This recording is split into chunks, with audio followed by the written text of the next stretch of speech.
സെലീനെ, എടി സെലീനെ.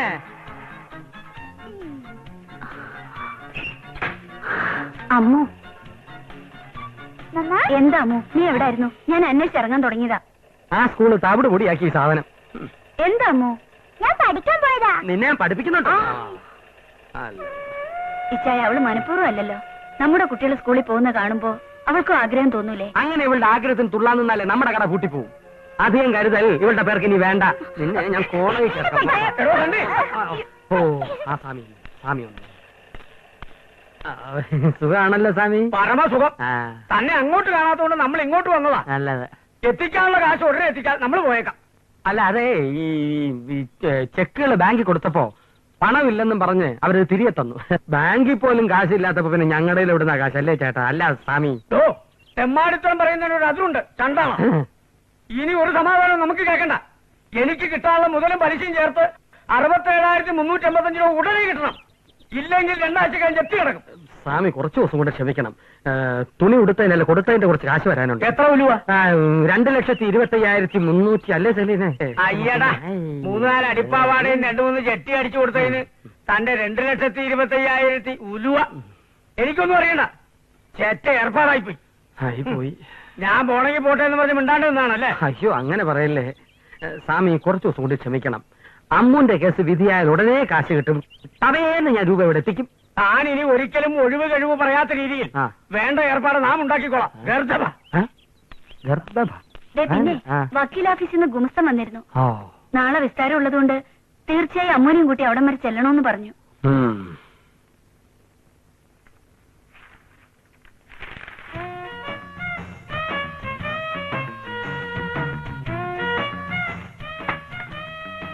പറഞ്ഞ പോലെ ചെയ്തോണം. നമസ്കാരം വക്കീലൊക്കെ. എന്താ ഒരു പുതിയ നമസ്കാരം? അങ്കിളിനെ കണ്ടുടനെ ഇങ്ങനെയൊക്കെ ചെയ്തില്ലെങ്കിൽ ശരിപ്പെട്ടു പാപ്പ പറഞ്ഞു. അത് മോളെ ഒന്ന് സ്മാർട്ട് ആക്കാൻ പെട്ടെന്ന് വരണമെന്ന് പറഞ്ഞപ്പോ ഞാനൊന്ന് കിടുങ്ങി. കുഴപ്പം വല്ലതും? ഏയ്, കുഴപ്പമൊന്നും ഉണ്ടായിട്ടില്ല. നാളത്തെ വിസ്താരത്തിൽ നമ്മുടെ ഭാഗം ക്ലിയർ ആയിരിക്കണം.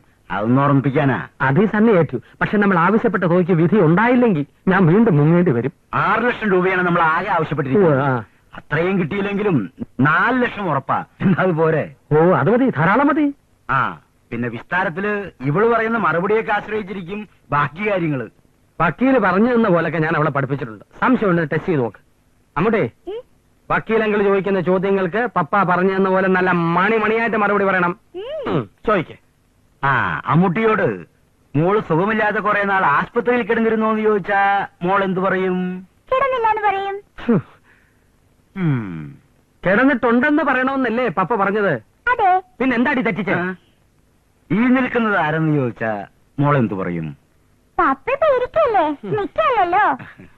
എടോ, സന്നിധ ആകെ കുഴക്കുന്ന ലക്ഷണമാ. ശരിയാക്കാ സാർ. ഇവിടെ കാര്യം, ഞാൻ മോടെ പപ്പയല്ല. മോള് താമസിക്കുന്ന വീട്ടിലെ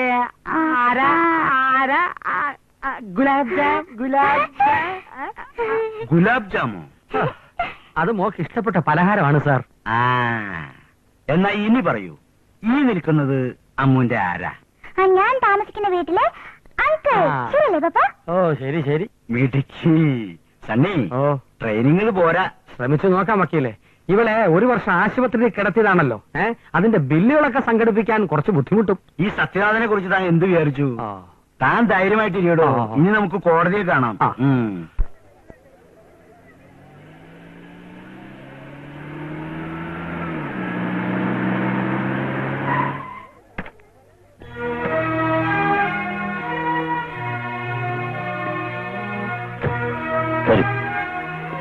എക്സ്ക്യൂസ് മീ, ഏറെ ജനശ്രദ്ധ പിടിച്ചു പറ്റിയ കേസ് നിലയ്ക്ക് ഞങ്ങൾക്ക് 1-2 കാര്യങ്ങൾ അറിയാനുണ്ട്. സോറി, ചോദ്യങ്ങൾക്കൊന്നും മറുപടി പറയാനുള്ള ഒരു മാനസികാവസ്ഥയിലല്ല ഞാൻ. ദയവായി സഹകരിക്കണം സർ.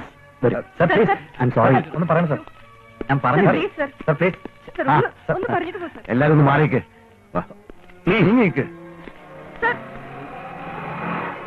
ഒന്ന് വെയിറ്റ് ചെയ്യണേ. ആദ്യത്തെ പോലെ ഇത്തവണ നിങ്ങൾക്കെതിരെ വിധിയുണ്ടായി കുട്ടി എന്ത് ചെയ്യും? അനിയത്തി, ഉണ്ട പൊട്ടുന്നതിന് മുമ്പ് ശവപ്പെട്ടി തീർക്കല്ലേ. ഉണ്ട ചീറ്റിപ്പോയാൽ ശവപ്പെട്ടി അരിപ്പെട്ടിയായിട്ട് ഉപയോഗിക്കേണ്ടി വരും. അഥവാ ഉണ്ട പൊട്ടിയാൽ? ഉണ്ട പൊട്ടാതിരിക്കാനാണ് കാശ് കൊടുത്ത് വക്കീലിനെ വെച്ചിരിക്കുന്നത്. സത്യനാഥൻ. ചുമ്മാ ഇരിക്കേ.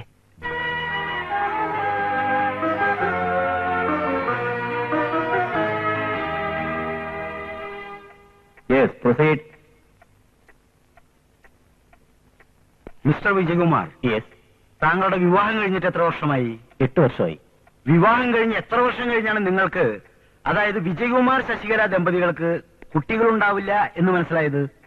2 വർഷം കഴിഞ്ഞപ്പോഴാണ്. ഓമനിക്കാനും ലാളിക്കാനും ഒരു കുഞ്ഞു വേണം എന്ന നിങ്ങളുടെ ഇരുവരുടെയും ആഗ്രഹമാണ് ഇതുപോലൊരു തീരുമാനമെടുക്കാൻ നിങ്ങളെ പ്രേരിപ്പിച്ചത്. യെസ്. ഈ സാഹചര്യത്തിൽ സാധാരണ പോലെ ഒരു കുഞ്ഞിനെ ദത്തെടുക്കാതെ ഇൻവിട്രോ ഫെർട്ടിലൈസേഷൻ എന്ന ഈ മാർഗം സ്വീകരിക്കാനുണ്ടായ സാഹചര്യം താങ്കളൊന്ന് വിശദീകരിക്കാമോ? വിവാഹം കഴിഞ്ഞ് 2 വർഷം കഴിഞ്ഞപ്പോ മഹേന്ദ്ര ടീ കമ്പനിയിൽ സൂപ്രണ്ടായിരുന്ന എനിക്ക് അവരുടെ ഹെഡ് ഓഫീസിലേക്ക് ട്രാൻസ്ഫർ ആയി. ഞാനും ശശികലയും അങ്ങോട്ട് താമസം മാറ്റി. ഒരു 3-4 ദിവസത്തിനകം ശശികലയ്ക്ക് പനി വന്നപ്പോ ഞങ്ങൾ ഒരു ഡോക്ടറെ കാണാൻ പോയി. കലയ്ക്ക് പ്രത്യേകിച്ച് അസുഖമൊന്നുമില്ല, കുട്ടികളില്ലാത്തതിന്റെ വിഷമമായിരിക്കും. അതുകൊണ്ട് പ്രസിദ്ധനായ ഡോക്ടർ ഉണ്ണിത്താനുമായി കൺസൾട്ട് ചെയ്യുന്നത് നന്നായിരിക്കും എന്ന് ഡോക്ടർ പറഞ്ഞു. അന്ന് തന്നെ ഞങ്ങൾ ഡോക്ടർ ഉണ്ണിത്താനെ കാണാൻ പോയി.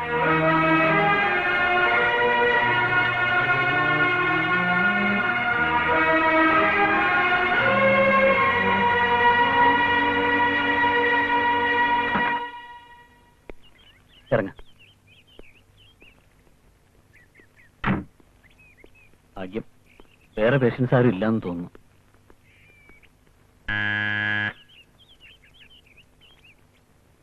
ആരാ? ഡോക്ടർ ഉണ്ണിത്താനെ ഒന്ന് കാണാൻ വേണ്ടി വന്നതാ. I am Vijayakumar. ഇതെന്റെ മിസ്സിസ്. Please come. നാടെവിടെയാ? തൃപ്പൂണിത്തറ. തൃപ്പൂണിത്തറ അമ്പലത്തിനടുത്താണോ? അതെ. അവിടെയൊക്കെ അറിയോ? പിന്നെ വീട്ടുപേരെന്ത് പറയും? പുത്തന്മാരാത്ത്. ഓ, പുത്തന്മാരാത്ത് ശ്രീദേവിയുടെ അനിയത്തിയാ ശശികല. ആ, ഈശ്വര, കുട്ടി ചെറുതായിരുന്നപ്പോ ഞാൻ കണ്ടതാ. എന്നെ മനസ്സിലായില്ലേ? ഞാൻ കുട്ടിയുടെ ലീലമ്മയുടെ നാത്തൂന്റെ മോളാ. പേര് പ്രിയ. അല്ല, വിജയകുമാറിന്റെ വീട് എവിടെയായിട്ട് വരും? ഡോക്ടർ ഇന്ന് തന്നെ ഒന്ന് കാണാൻ പറ്റുമോ? ശശിയുടെ ആള് നല്ല രസികനാണല്ലോ. വരൂ, ഡോക്ടർ കുളിക്കുക. നമുക്ക് അകത്തിന് സംസാരിക്കാം. വരൂ, ഇരിക്കൂ. കാപ്പി എടുക്കാം. ഞങ്ങൾ ബ്രേക്ക്ഫാസ്റ്റ് ഒക്കെ കഴിച്ചിട്ടാ വന്നത്. അതൊന്നും സാരമില്ല, ഒരു കപ്പ് കാപ്പി കഴിക്കാം. മതി. അയ്യോ, മധുരമില്ലേ? ഇല്ല. സോറി കേട്ടോ, ഡോക്ടർ കൊടുക്കാൻ എടുത്തു വെച്ചതാ. ഇപ്പൊ വരാം. പുള്ളി ഡോക്ടറാണോ രോഗിയാണോ? ഒന്ന് മിണ്ടാതിരിക്കാമോ?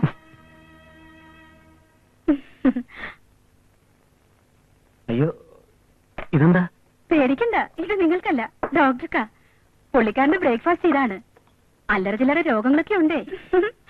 ദാ വന്നു. Good morning doctor. Good morning.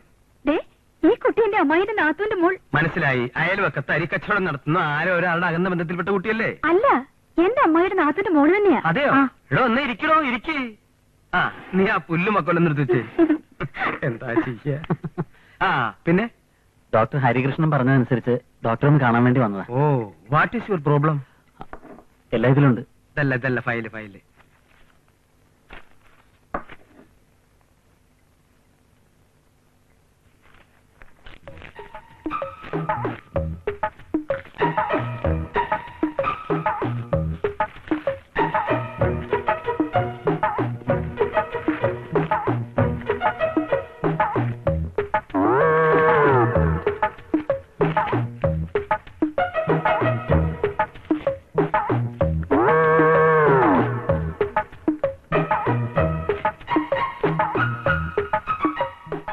Medical റിപ്പോർട്ടിൽ ഷീ ഈസ് പെർഫെക്റ്റ്ലി ഓക്കെ. ഇപ്പോൾ എന്താ പ്രശ്നം? അടിവയറ്റിൽ കൂടെ കൂടെ വേദന ഉണ്ടാകാറുണ്ടെന്നാ പറയുന്നത്. അടിവയറ്റ് വേദന ഉണ്ടെങ്കിൽ ഇത്തിരി വെളുത്തുള്ളി ഇഞ്ചിയും കൂടി ഇടിച്ചു പിഴിഞ്ഞ്. പ്രമേഹം ഉണ്ടോ കുട്ടിക്ക്? ഇല്ല. ആ, അപ്പൊ പഞ്ചസാര ചേർത്ത് കഴിച്ചാ മതി. പ്രിയേ, ആ? നിനക്ക് അടിവയറ്റിൽ വേദനയുണ്ടാ? ഇല്ല. എന്നാ മിണ്ടായിരിക്കോട്ടെ. വിവാഹം കഴിഞ്ഞിട്ട് 2 വർഷം കഴിഞ്ഞു. കുട്ടികൾ ഇല്ല. ഇപ്പൊ വേണ്ടാന്നോ അതോ? അല്ല, ഷീസ് അൺഫിറ്റ് ടു ക്യാരി. 1-2 സ്ഥലത്ത് ചെക്കപ്പ് നടത്തി. റിസൾട്ട് ഒന്നു തന്നെയായിരുന്നു. ശശികലയ്ക്ക് ഒരു അമ്മയാകാൻ കഴിയില്ല.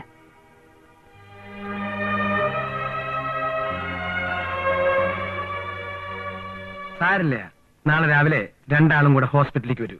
നമുക്കൊരു തറോ ചെക്കപ്പ് നടത്താം. ശരി ഡോക്ടർ.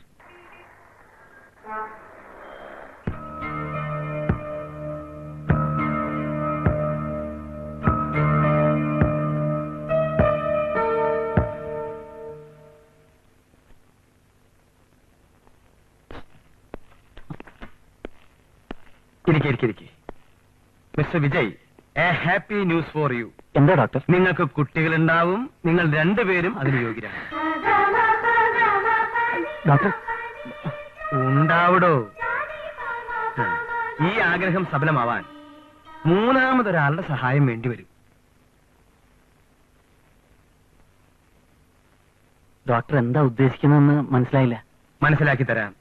ശശികലയുടെ ഗർഭപാത്രത്തിന് മാത്രമേ തകരാറുള്ളൂ. വൈദ്യശാസ്ത്രം ഇത്രയധികം വളർന്നു നിൽക്കുന്ന ഈ കാലത്ത് നിങ്ങൾക്ക് നിങ്ങളുടെ രക്തത്തിൽ ജനിച്ചൊരു കുട്ടിയെ തന്നെ വളർത്താൻ കഴിയും. അതായത് നിങ്ങളുടെ കുഞ്ഞ് മറ്റൊരു സ്ത്രീയുടെ ഗർഭപാത്രത്തിൽ വളർന്നു എന്ന ഒരു സത്യം ഒഴിച്ചാൽ അത് 100% നിങ്ങളുടെ കുഞ്ഞ് തന്നെയായിരിക്കും. എന്നുവെച്ചാൽ? Yes, A test tube baby. അതിനു വേണ്ട എല്ലാവിധ സാങ്കേതിക സൗകര്യങ്ങളും ഈ ആശുപത്രിയിലുണ്ട്. പക്ഷേ ഏതെങ്കിലും സ്ത്രീ അതിന് തയ്യാറാവോ? അതിനെക്കുറിച്ച് നിങ്ങൾ വറി ചെയ്യണ്ട. പിന്നെ ഇത് ആദ്യമായി നടക്കുന്ന സംഭവമൊന്നുമല്ല. പക്ഷേ ഈ മാർഗം സ്വീകരിക്കാൻ നിങ്ങൾ തയ്യാറാണോ എന്നാണ് എനിക്കറിയേണ്ടത്.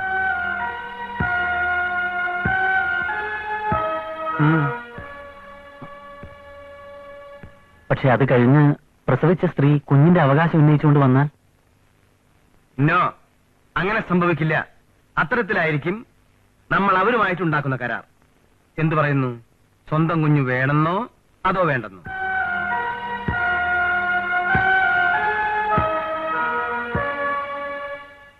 പെട്ടെന്നൊരു മറുപടി വേണ്ട. You take your own time.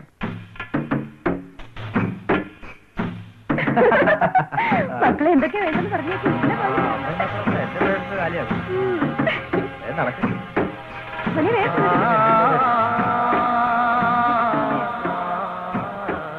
വിജയേട്ടൻ എന്താ ഒന്നും മിണ്ടാത്തത്? അല്ല, ഡോക്ടറോട് എന്താ പറയേണ്ടതെന്ന് ആലോചിക്കായിരുന്നു. എന്നിട്ട് എന്ത് തീരുമാനിച്ചു? അതുകൊള്ളാം. ഇതിൽ ഞാൻ ഒറ്റയ്ക്കൊരു തീരുമാനം എങ്ങനെ എടുക്കും? എന്നാൽ എന്നെ കൂടി ആ ആലോചനയിൽ കൂട്ടിക്കൂടെ? ഒരിക്കലും നടക്കില്ല എന്ന് കരുതിയിരുന്നൊരു കാര്യം നടക്കുമെന്ന് പറഞ്ഞപ്പോ സന്തോഷം തോന്നിയെങ്കിലും അതിന്റെ ഒരു രീതിയെക്കുറിച്ച് ആലോചിച്ചപ്പോ എനിക്കെന്തോ. എന്നാ വേണ്ട, വിജയേട്ടൻ പറയാറുള്ളത് പോലെ എന്റെ കുഞ്ഞു വിജയേട്ടനും വിജയേട്ടന്റെ കുഞ്ഞു ഞാനും പോരെ? മതിയല്ലേ?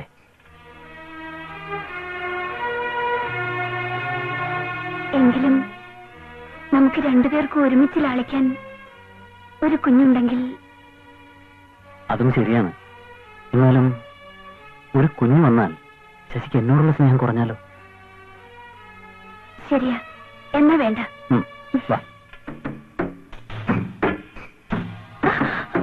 നോക്കി നോക്കി.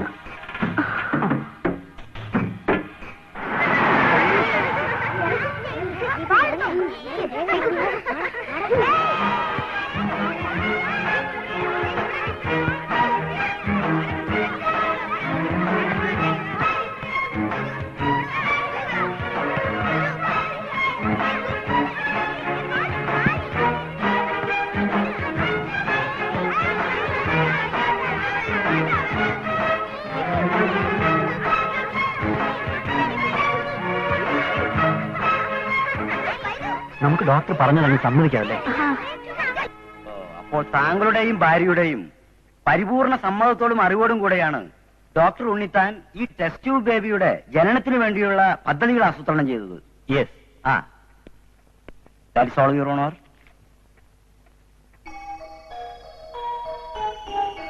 ഇനി തുടർന്നുള്ള സത്യങ്ങൾ കോടതി മുമ്പാകെ വ്യക്തമാക്കാൻ ഈ വൈദ്യശാസ്ത്ര പരീക്ഷണത്തിന്റെ പ്രധാന കണ്ണിയായ ഡോക്ടർ ഉണ്ണിത്താനെ വിസ്തരിക്കാൻ ബഹുമാനപ്പെട്ട കോടതി അനുവദിക്കണം.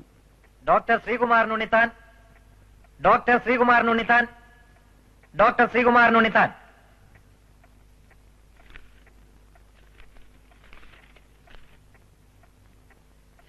ഡോക്ടർ ഉണ്ണിത്താൻ ഹാജരില്ലാത്തതിനാൽ കോടതി ഈ കേസ് 25-ാം തീയതിയിലേക്ക് മാറ്റിവെച്ചിരിക്കുന്നു.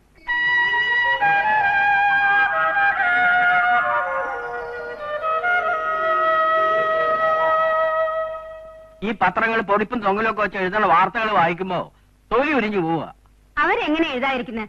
നാട്ടിൽ സാധാരണ നടക്കുന്ന കാര്യമല്ലോ ആണോ ഇത്? പത്രക്കാരെ എഴുതുന്നതിന് നമുക്കിപ്പോ എന്ത് ചെയ്യാൻ പറ്റും? സംഭവിച്ചതൊക്കെ വിശദമായി തന്നെ ഞാൻ അച്ഛനോട് പറഞ്ഞതാണല്ലോ. പിന്നെന്താ ഇങ്ങനെയൊക്കെ സംസാരിക്കുന്നത്? എന്റെ സംസാരം നിനക്കിപ്പോ പിടിക്കുന്നില്ല അല്ലേ? എടാ, ഈ പാരമ്പര്യം തറവാടിത്തം എന്നൊക്കെ പറയുന്ന കാര്യങ്ങളുണ്ടല്ലോ, നിന്നെ പോലുള്ളവന്മാർക്ക് ചവിട്ടി തേച്ച് എളുപ്പം കളയാൻ നോക്കും. പക്ഷെ ഞങ്ങളെ കൊണ്ട് അത് കഴിയില്ല. ഞാൻ എന്ത് മഹാപാപം ചെയ്തെന്നാണ് അച്ഛൻ പറയുന്നത്? അതൊക്കെ ഞാൻ ഇനി വീണ്ടും കൊട്ടിഘോഷിക്കണോ? ഒരു പരീക്ഷണം. പരീക്ഷണത്തിന് വന്നികളായി നിങ്ങളെ മാത്രമേ കിട്ടിയല്ലോ ഡോക്ടർക്ക്. അത് ഞാൻ ഡോക്ടറിനെ പറഞ്ഞിട്ട് എന്താ കാര്യം? ഇതിന് സമ്മതം മൂളിയവര് ഇവിടെ ഒന്നും അറിഞ്ഞൂടാതെ കയ്യും കയ്യും നിപ്പോണ്ടല്ലോ. അമ്മ എന്തിനാ വെറുതെ അതും ഇതൊക്കെ പറയുന്നത്? ഓ, ഭാര്യയെ പറഞ്ഞപ്പോഴത്തേക്ക് അവന്റെ ചങ്ക് പറഞ്ഞു പോയി. ഇനിയിപ്പോ എന്തിനാ അതൊക്കെ പറയുന്നേ? അതൊക്കെ കഴിഞ്ഞ കാര്യങ്ങളല്ലേ. നമുക്ക് വരാൻ പോകുന്ന കാര്യങ്ങളെ കുറിച്ച് സംസാരിക്കാം.